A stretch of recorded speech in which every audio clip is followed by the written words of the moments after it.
If you're pregnant, you love this podcast, and you're looking for childbirth preparation classes, then look no more. Join me for my Own Your Birth online birth prep series, no matter where you are on the planet. This 3-week class is made up of a mix of live classes, recorded videos, worksheets, and activities to help you support the physical, mental, and emotional aspects of your birth and to work with your body so you can go into labor with confidence and even excitement. All the class dates are listed on the website at birthfulcourses.com, along with information on my postpartum preparation classes. There is even a lovely package where you save a bunch of money if you sign up for both the childbirth and the postpartum preparation class together. You don't want to miss this. The next class series starts October 3rd, so go sign up today at birthfulcourses.com and let's get you birth ready. Welcome to Birthful, Mighty Parent or Parent-to-Be. I'm Adriana Lozada, and to continue with our Care Provider series, today we're going to go deeper into what to look for in a provider so that you can build your fabulous birth team. Now, in the first episode of this series with Robin Elise Weiss, we touched upon the importance of having a provider who you trust and how that trust needs to not only go both ways, but also be renewed throughout your pregnancy and birth. In short, you need a provider who aligns with your wishes, not just at the start of your pregnancy, but one who's going to collaborate with you as circumstances arise, and even if you change your mind along the way. So how do you find that? To figure it out, today I'm going to be talking with Dr. Brad Bootstaylor, who's tapped into his more than 30 years of academic and clinical experience as an OBGYN and maternal fetal medicine specialist to write his book titled Shared Decision Making: Bring Birth Back into the Hands of Mothers. During the episode, we're going to discuss why shared decision-making is so vital and talk about Dr. Bootstaylor's B-score, which he created to help determine if your care provider practices shared decision-making, as well as some of the questions that inform that B-score, and also why no one should ever roll their eyes at your birth plan. You're listening to Birthful, here to inform your intuition. Tell us a little bit about yourself. Like, how long have you been supporting birthing families? Well, I did my first birth as a medical student in 1987, and it was at the end of my third year of medical school, and that kind of brought it all together. So that after that first birth experience, I went on to residency in obstetrics and gynecology. Then I did a fellowship in maternal fetal medicine, which helps, I think, crystallize some of the scientific concepts behind obstetrics and maternity. And thereby you can have conversations with people about various aspects of things based on evidence and science as opposed to preferences. And so as a maternal fetal medicine specialist, at least where I trained in San Francisco, and actually I'm from San Francisco, but where I trained in San Francisco, we often did group sessions with families who had some interesting pregnancies. And in San Francisco, UCSF, University of California, San Francisco, that's the birthplace of fetal surgery. And in order to operate on a baby or a fetus, you have to have some conversation with a mother because it's a lot of unknown. And in those conversations and counseling sessions, it included a variety of individuals such as ethicists, sociologists, pediatricians, geneticists, along with the other usual suspects, obstetricians and midwives, because you really had to bridge a gap for families who were trying to do all that they could for their babies with some unknown technology, which is surgery on a fetus and putting it back inside the womb. So it is through that fellowship training that I got a good sense of how to convey information and share in the decision-making with families and mothers. And so then fast forward, I did maternal fetal medicine as an assistant professor in New York City at Beth Israel Medical Center, in a Hasidic Jewish community, by the way, that had a lot of grand multiparous moms who had 5 and 10 babies. So you can do a lot of different things, breaches, vaginal twins, and everything. And it was all normalized, more importantly. So teaching residents in that environment just allowed me to appreciate obstetrics and maternity as having a lot of variations on normal that kind of guides you in how to respond to it. Fast forward from that, I spent about 13 years doing no births, zero. As an MFM specialist, you get a chance to pontificate and spew out papers and make recommendations for vaginal breaches and all that stuff. But I come to realize after a while that there weren't many obstetricians necessarily adhering to those recommendations, even if it came from the American College of OBGYN, as far as supporting VBACs and things like that. So what prompted me to get back into the birth world was seeing that moms weren't having conversations about choices, about the scientific evidence, and that it was more so driven by the provider's preference.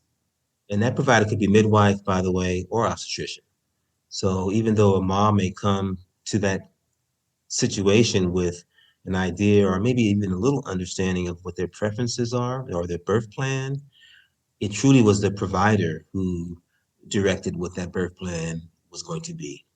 So that's where that kind of came in. That's how I got to this space. So Yeah, and I really appreciate how diverse and varied that process has been for you and has afforded you the opportunity to see highly medicalized, very interventive birth and then lots of very hands-off birth and understand that at any point of the spectrum you can have a birth where the person doing the birthing is at the center of it and sort of it's a collaborative process and respectful process, which, yeah, as you say, we don't get to see that often. And you have a book called Shared Decision Making, Bringing Birth Back into the Hands of Mothers. So why don't you tell us a little bit more of what is shared decision making? it's hopefully a very straightforward, intuitively comfortable phrase, meaning that when you are in other arenas of your life, say going to a restaurant or going to purchase a car or buying a refrigerator, you're sharing information. And then you're making some choices about whether I should have rice or pudding or buy a car, not a car, refrigerator. So you do it all the time, actually. But when you enter into the realm of maternity and birth, you no longer are sharing in the information. You're almost being told and directed what to do. So shared decision making in and of itself is trying to appeal to an intuitive process that mothers go through daily. I always say a mother shouldn't have to have a PhD in birth in order to ask the right question. Actually, your provider should be able to bring that out of you, what those questions are, and to be able to share in the information in a balanced, respectful way such that you can make the appropriate choices for you. So shared decision making is truly trying to bring some balance to that relationship in maternity. Now, I described something called a B score, where there are 9 very simple low ball questions that a mother should be able to ask their provider. And the questions are as simple as, do you believe in ACOG recommendations, especially if they support VBAC? Do you support childbirth workers such as doulas or not? Do you feel yourself having balanced and respectful conversations? So the 9 questions along that framework, and they're given a grade of 10 points apiece. And you can get 90% if you and your provider are in alignment. So if you're at a 90% alignment in your understanding of the processes that you may be going through, then you know when things occur that you could never plan for, such as maybe when the baby's in a breech position, or maybe you develop cholestasis in pregnancy, which is a lot of itching at the end, that kind of thing. You can have conversations about that and what the options are. And if you're at a 10 to 20% alignment, when you evaluate your team, then you know as you go through the pregnancy, especially into the birth, there's going to be some friction points. You may be asking for delayed cord pulsation, 30 seconds even, but your provider may not even have an inkling what that's about and want to cut the cord right away. So already there's a friction point. So if you can get into alignment with your birth team, then you can enhance or apply a shared decision-making model to your care. And it's more so to make sure that mothers shouldn't have to study everything, read everything, have 3 doulas, be up on their game, ask the right questions all the time, but understand that your provider can help guide you through that process. So that'll make a mom more empowered and make the process healthier. Because doing all those things, taking the childbirth education class, having the doula, those things won't, quote unquote, buy you the birth experience you want. I mean, there's no guarantees in birth whatsoever, but things like delayed cord clamping or the pulsation, those are things that you can, to an extent, have more say in. But the one thing I'll say to that, though, is to go to that point of delayed cord pulsation, you may not think anything of it. The mother's like, hey, I got other things to think about. And then somewhere down the road, you're thinking, oh, maybe I should have a Lotus birth. Mm-hmm. Because my cousin had one. if if you are not in alignment with your provider, when you mention Lotus birth or delayed cord pulsation, there's going to be an interesting exchange. For listeners who don't know what a Lotus birth is, can you explain it? Yeah, sure. It's a beautiful thing, I will say. Having said that, it's where the umbilical cord is not clamped and cut. So after the baby's born, you let it pulsate until it's not pulsating anymore. It's usually about 10, 15 minutes. And then the placenta is delivered with the umbilical cord attached to the baby. And a true Lotus birth is actually to let the cord kind of involute and dry up and break off on its own. That takes about 10 to 14 days. You can put herbs and decrease certain aromas, if you will. Or right at that time, you can cut the cord because the placenta and the cord and the baby have been delivered together. I call that a quasi-semi-lotus. But the concept of Lotus birth is, if you can imagine, this unit of placenta, umbilical cord, which is the lifeline, and the baby attached, all as one. About 95% of my births were Lotus births, by the way. Well, and it also turns everything up on its head because we've got these cultural beliefs, right? That the first thing that you need to do as soon as this baby is born is clamp and cut, separate, right?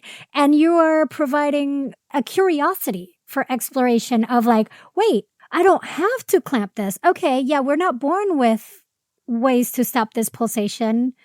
What if we just let that placenta come?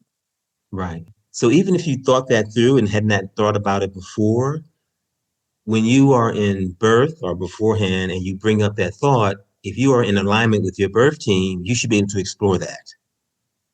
Versus maybe your birth team saying, I think that's unsanitary. I think that's ridiculous. It doesn't help. I haven't heard it before. I always cut the cord. How dare you ask me a question?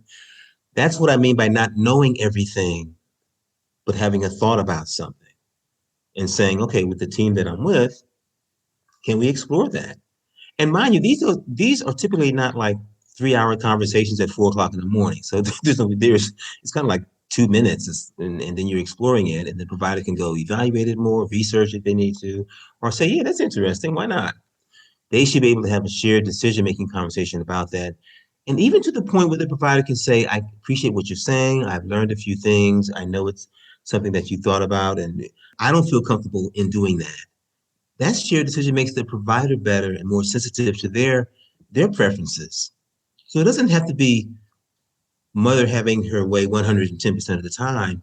It has to be where there's low friction and there's alignment and there's communication versus you're the enemy, I'm the provider, what I say goes. So the provider doesn't have to support a Lotus birth or delayed cord clamping, but there's communication about that. What are some ways that people can evaluate? And you mentioned the B score of the 9 questions, but are there other ways that they can also see if their provider is in alignment with this process? Because what I see happen sometimes is when people are interviewing their provider and asking them questions, everything sounds wonderful. You know, they're getting all the answers that they're expecting that align with them, and great. And then as the process continues, these friction points show up, or I sometimes call them red flags, where as the process continues, then that type of conversation is no longer aligning. Yeah, you're right, because one of the questions, question number 9, I'll read it back to you, is it says, at or near the end of your pregnancy, do you sense a change in your provider's temperament towards you or an overemphasis of their preferences? That you and I probably see often, too often actually. But I think that even though the provider may have said yes, yes, yes, yes, yes, yes, yes, yes to everything at the first visit, the questions that are designed in the B score are such that if they say yes to all of those questions, then at the end of the pregnancy, when things pop up that you weren't even sure of or heard about, you still should be able to have some dialogue with that provider. The challenge, though, I've learned or know, is that sometimes you may be asking one or two providers, but there's 10 people in that group. So the person who is, or as stated, my provider won't let me have it. They got 6 providers in the practice. That's why. And so the B score wasn't applied to them. It may have been applied to that wonderful person you met on the first visit, and you kind of let it go. So what does a person do? Yeah. Yeah. So you almost have to keep readdressing that. Like whenever you meet somebody, even if you've met somebody 100 times, when you meet them 101 times, you still got to say hello, good morning. So there still should be this level of engagement and communication. You know, just I think what happens is that mothers tend to say, okay, let me get through the pregnancy. Let me not say anything. So her voice is not supported. So she needs to feel that she's in a place where her voice can be supported. She's applied whatever scoring system that she wants to bring to her providers to make sure that there's communication. What unfortunately happens on the other end, that the provider begins to, or that group begins to label that person as being somewhat high friction point, maybe recalcitrant. So they start almost marginalizing that individual. So the longer answer to your question is that it can't be one or two mothers coming in there wanting shared decision making. So if shared decision making is part of your everyday life in other arenas, every mother before you and after you have to also bring that to that relationship with that provider. So it's not new to them.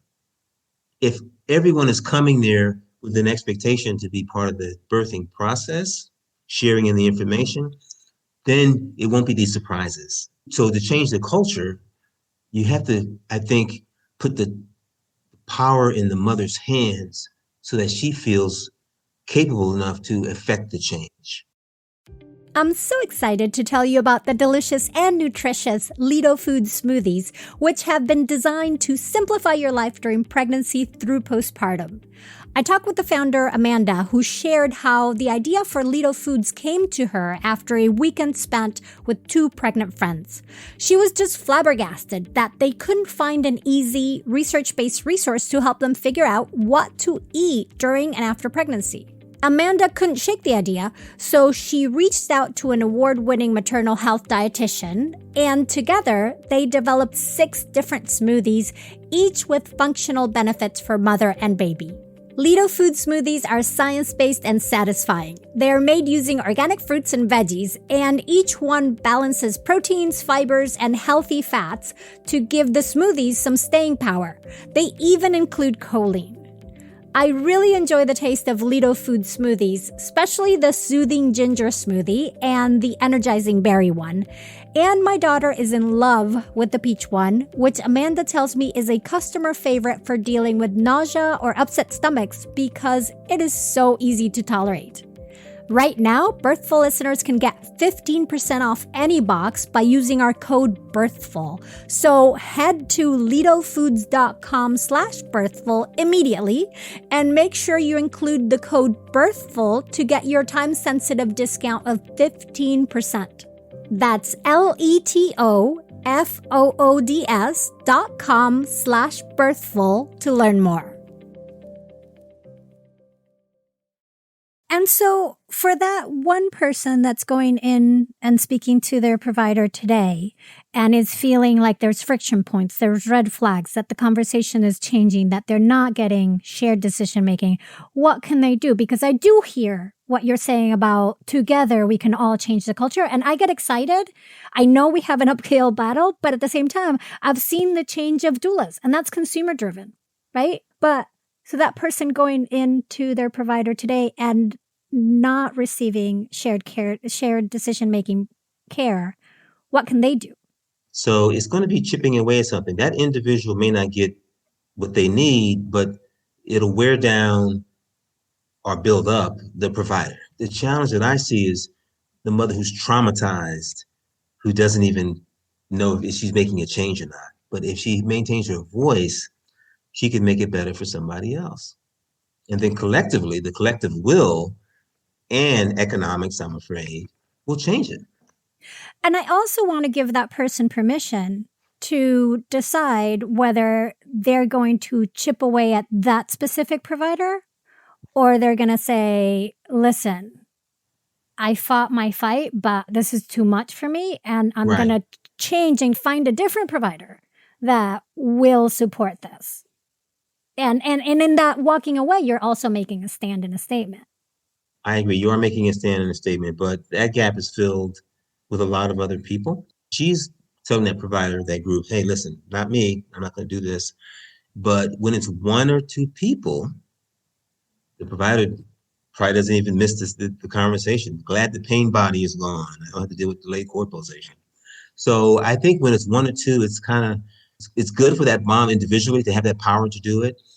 But a mom has to feel empowered enough in mass to make that provider group change. And that way you'll see people do breech births, VBACs without questioning it, Lotus birth if you need to, have doulas. I think there's a picture in my book about an OB who has a placard at his front desk when you sign in. It says, if you have a doula, and I'm paraphrasing now, you need not be part of this practice. I want to be able to have a better relationship with you. That provider is telling them what their B score is, basically. I saw it in your book, and I also cringed a little bit. But yeah, it's loud and clear. It's loud and clear of what type of service that provider is providing. So imagine if every mom in that waiting room came in there and said, I want a doula. I don't have a doula, but I respect doulas. I think it should be part of the options for mothers to have it. That provider would take that placard down. But the voices have to be repetitive. Yeah. So then, I mean, my questions are all related. It's about all these things that culturally we tend to view as quote unquote high risk. And a lot of providers are reluctant to do them, like you've been mentioning, VBACs, breech births, twins, going past basically birth. Just birth, right? Going past 42 weeks, water birth. Being over age 35. All of these things are considered high risk, and then it vegetarian. I'm serious. Okay, hold up. How are you seeing being vegetarian as a high risk? And not you personally. No, I'm saying not me personally, but they're saying, oh, you may have low iron and you need to have your diet fortified with red meat and da-da-da. So being a vegetarian is why your iron is low. And then mama's thinking about her sensibility. She's been a vegetarian for 25 years. Now she's thinking about her core principles, herself. Has she not been jeopardizing her baby's existence? Baby's fine, everything's beautiful. But now she's doubting herself to be a mother. And then with that said, the provider can now say, now let me orchestrate how this is going to end a little better. And that's when they can say, I think we should have an induction at 39 weeks. The mother's like, well, I got to do things to get my baby out here safely because I was a vegetarian. Providers should be doing the opposite. They should be building up, uplifting, and enhancing the confidence of these birthing people, of the family. So then it goes, okay, my OB was the one that knew, or my midwife knew everything. I don't know. Now I don't know anything about my child. Now it's going to be my pediatrician who I call at 4 a.m. because I have no idea. And we're taking away the idea that you are an expert in yourself.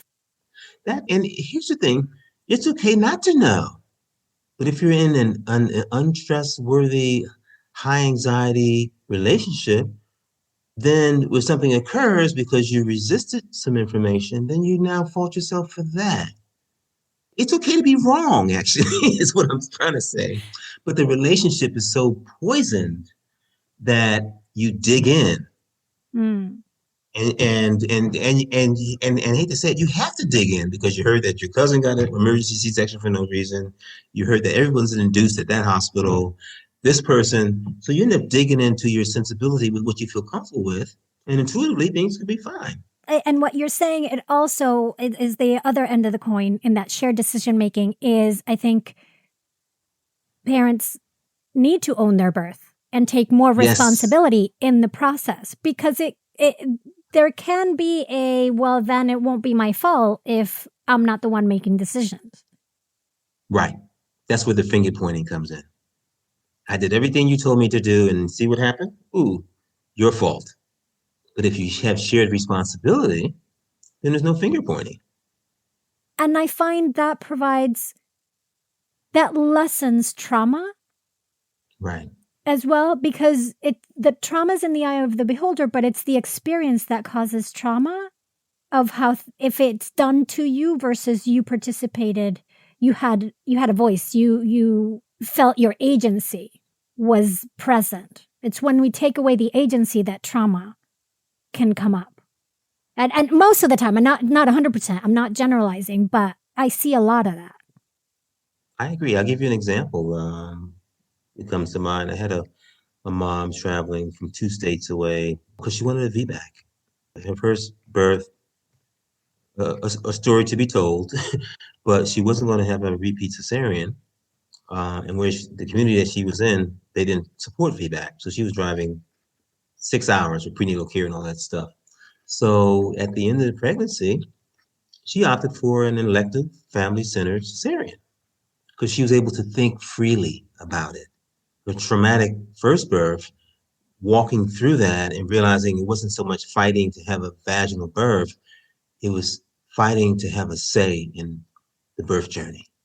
If we really look at it, that's what every birth plan is about. People create birth plans just because they want to have a say, not because they're do or die married to the line item in the birth plan. Correct. And that's the tool that they have to come in there with, like a blanket, to hold on to that, to maintain their voice. So that's another communication tool, but sometimes the providers, nursing staff included, look at that as, oh, now I got to ramp up my ability to crush your birth plan, versus using that as a communication tool, understanding what this mother is preferring and working through that. Like, well, I'm glad you ran a birth plan. I'm glad you thought it through. But now that we have to switch gears a little bit because your membranes have been ruptured for a while and you have a fever, there's probably an infection. Antibiotics is recommended. You still don't have to have them, but antibiotics reduce the risk. So that's how it should work with the birth plan. Right. Understanding that it's just trying to provide some context and they're just trying to tell you who they are so you can see them and listen to them. Yeah. So you do family-centered cesareans. Can you walk us through what that looks like? Yeah, I'll describe it briefly and give you some context with that. So a family-centered cesarean doesn't have to be planned. It could be during the course of labor. Labor has stalled, if you will, or you need to proceed to the OR. You can walk to the operating room, by the way, so there's a sense of mobility with that. In the operating room, I put a mirror up so that mom can see the baby coming from her abdomen. She can actually see the birth and witness it. Oftentimes I hear that I had a baby, I think, and they brought the baby and showed it to me for 2 seconds. It was all wrapped up in a blanket and they took it away. So I want the mother to see the baby coming from her body. There is that visual connection that it has occurred. Her arms also are not restrained. And when the baby is born, I let the cord pulse for about 60 seconds. And I tell mom it's still pulsing and she can see the baby in the mirror and see the goo goo gagas and all that stuff.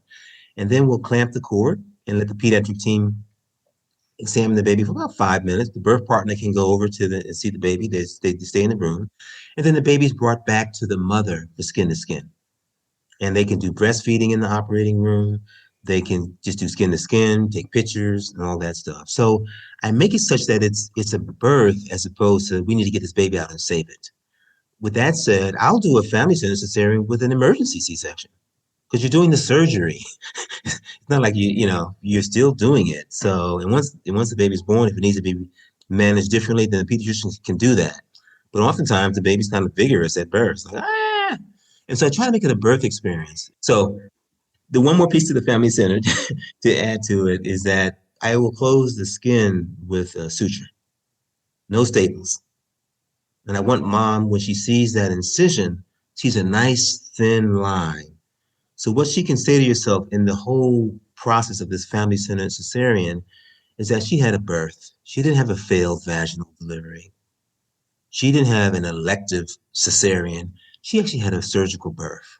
Why do you think we are considering so many things high risk today? And why do you not consider breech birth, for example? Why do you feel breech birth is not high risk when every other provider does? I mean, science supports the fact that breech is a variation of normal. So science supports that if a breech presentation meets certain criteria, it is reasonable and safe to support vaginal breech birth. That's what science supports. So then you have providers who may say, I've never seen a breech birth. I never heard of a breech being born vaginally. How can it even happen on planet Earth? So therefore, it must be high risk, despite the American College of OBGYN saying about 90% of breeches can be supported for vaginal birth. Because there's certain criteria, and it's very straightforward. So there's scientific evidence to support a mom laboring to have a vaginal breech. It's written. The provider is able to throw a label on that and get the mom to do something that she hasn't maybe thought about. It's more probably of comfort. I'm going to say there's some ignorance on the provider's part, meaning they have never had the experience, not ignorant as in totally ignorant of things, but not having the experience to do it. Having not seen it, then they will default to their preferences.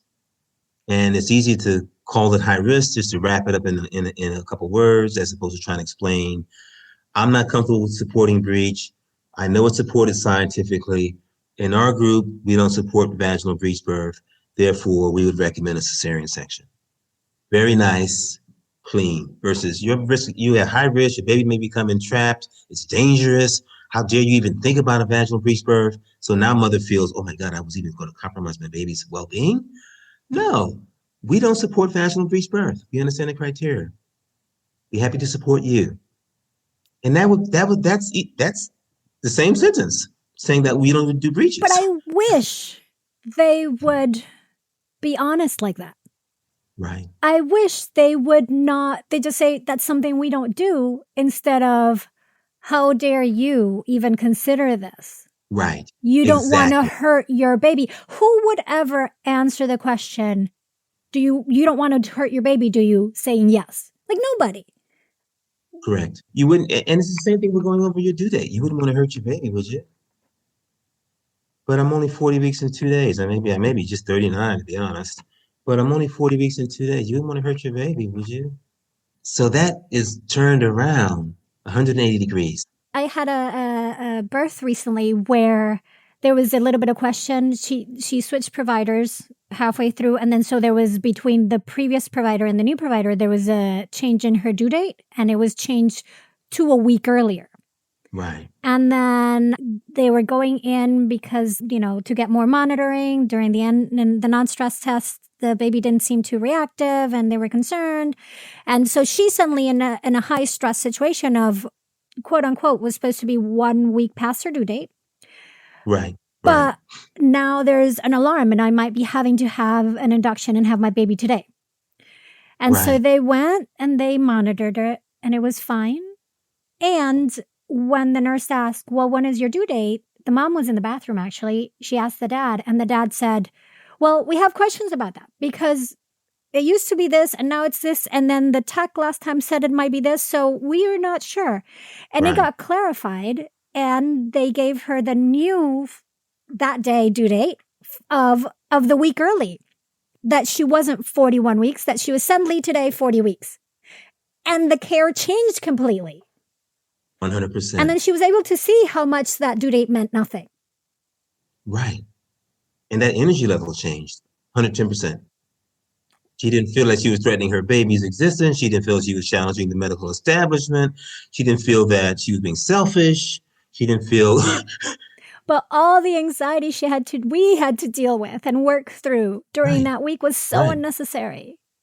Right.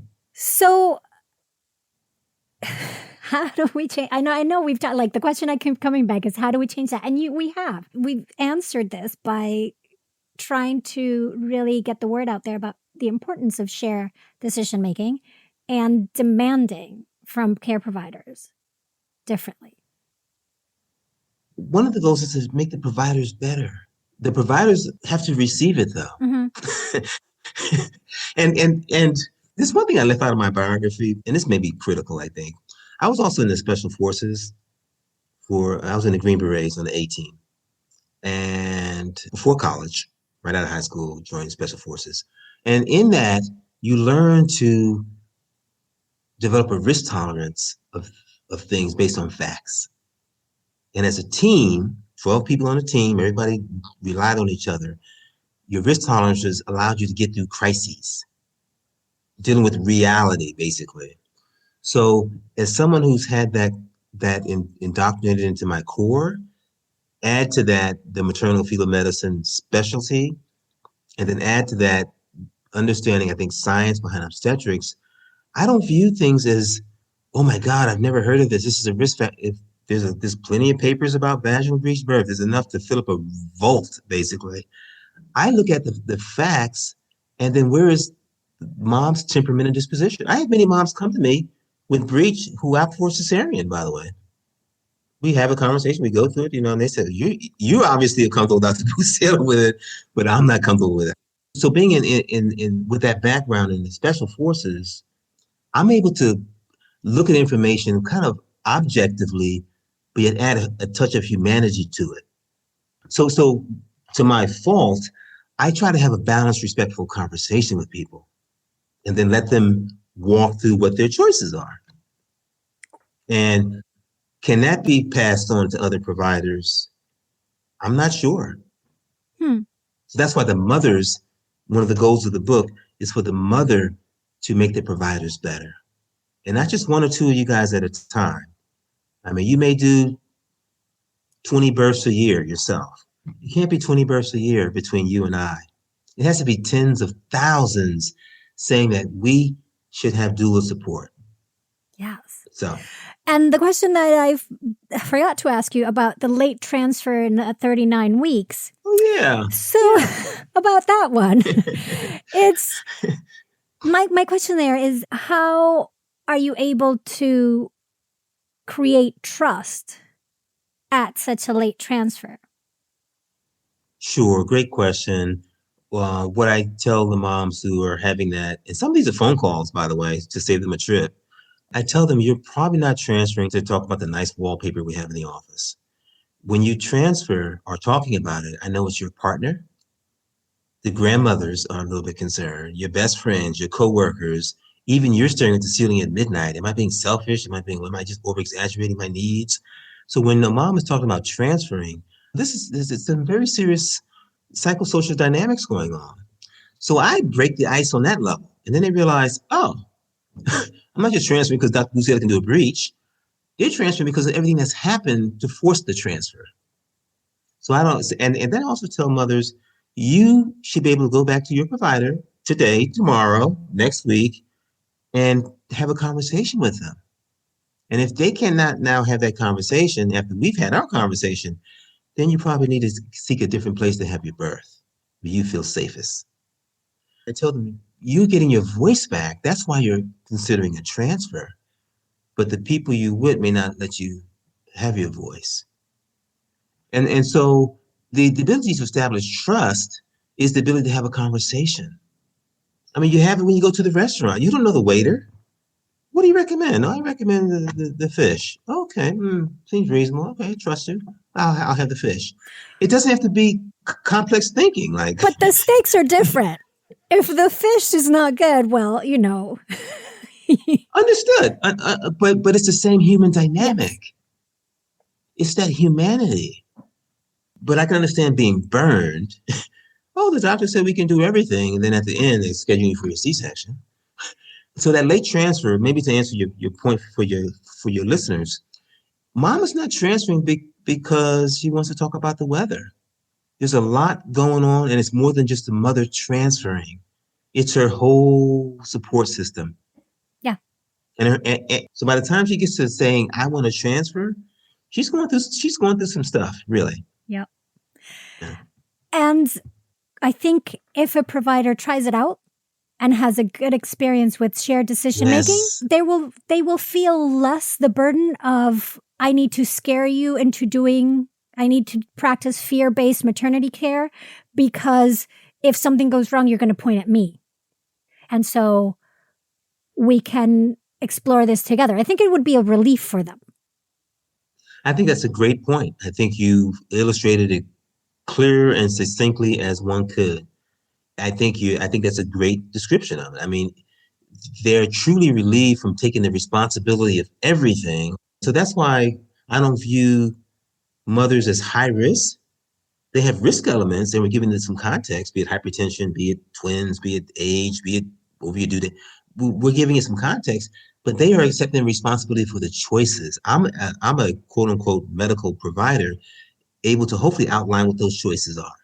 And I'll have recommendations, by the way, that are declined often. Appreciate your recommendation, Dr. Bootstaylor. I know you're the one. I need to do this. And she owns it. I'm not thinking, oh my God, I'm going to be responsible for her choices. Doesn't work for me that way. It works for her, understanding what her choices are. Are you also seeing better outcomes? The short answer is the outcomes are what they are based on statistics and science. It's like these are the potential risks for these choices, and if that occurs, that was what the risk was. Right, because birth is not zero risk. It's never been, and as safe as we try to make it with technology, it's never going to be. Yeah, because the statistics are going to show, even if you did a C-section on everybody, this is going to happen. This is going to happen. 1% of this, 2% of hemorrhage, sepsis. One baby's going to have a laceration. So, and I try to be careful in saying the choices are the outcomes are healthier. No, the outcomes are what they may be statistically based on what the choices are. And that's really, I find that being pregnant is the first step into parenting. Like that's having to make decisions for your children and for yourself throughout life. We are all weighing risk and consequences in our daily lives. It's just, that's a bigger stakes. Well, I must admit, this realm of maternity is probably the last frontier for humanity. I mean, I know I'm a little biased in that, but I've looked at how can you change the direction it's going in? I mean, I think in Brazil there's an 85% cesarean section rate, right? All that to say that I think this last frontier of humanity is really maternity, and as birth is being taken from mothers. Providers have said you can't get pregnant without me, you can't maintain your pregnancy without me, and you cannot have a baby without me. That relationship needs to change. Yes, because the provider's not the one having the baby. Right. Yeah. You have to be able to maintain your voice. It's when people's voices are oppressed, suppressed, then you have frustration. And so the same is in the realm of maternity, as far as I can see. If mothers don't have choices, they can't choose where they can birth and who they can birth with, and they get, their voices are being silenced. And then that is frustration and I'm sure trauma. So maintaining your voice helps with empowerment. And here's the deal. It makes the other people better around you. They may not know. They're humans too. I think most providers are not intentional in trying to cause trauma when they wake up in the morning. Well, and it helps them get better. I think also the system is how it's set up. The system does a lot of traumatizing of the provider as well. Agreed. By the time you get to be an OB, you've gone through many years of a lot of knocking down. I think you're right. And that's where the special forces comes in. I mean, really, the motto of the special forces is the oppresso libre. It's Latin for free the oppressed. And so maternity is becoming that next battleground. Thank you so much for such a good conversation. No problem. No problem. That was Dr. Brad Bootstaylor, who ascribes to a philosophy of shared decision-making in perinatal care based on his extensive training, deep experience, and true belief in the empowerment of all birth journeys. His book is called Shared Decision-Making: Bring Birth Back into the Hands of Mothers. Since we spoke, and after a very long career, Dr. B has retired from the birthing rooms. You can connect with us on Instagram at Birthful Podcast. In fact, if you're not driving, you know how this goes. It would be so lovely if you could take a screenshot of this episode and post it to your stories, sharing what your biggest takeaway was from the episode. Make sure to tag at Birthful Podcast so we can see it and amplify it. You can find the in-depth show notes and transcript of this episode at birthful.com, where you can also learn more about my birth and postpartum preparation classes and download your free postpartum preparation plan. Birthful is created and produced by me, Adriana Lozada, with production assistance from Asia Plati. This episode was produced in part by LWC Studios, Paulina Velasco and Kojin Tashiro, with contributions from Ali Kiltz. Thank you so very much for listening to and sharing Birthful. Be sure to follow us on GoodPods, Spotify, Apple Podcasts, Amazon Music, and everywhere you listen. And then come back for more ways to inform your intuition.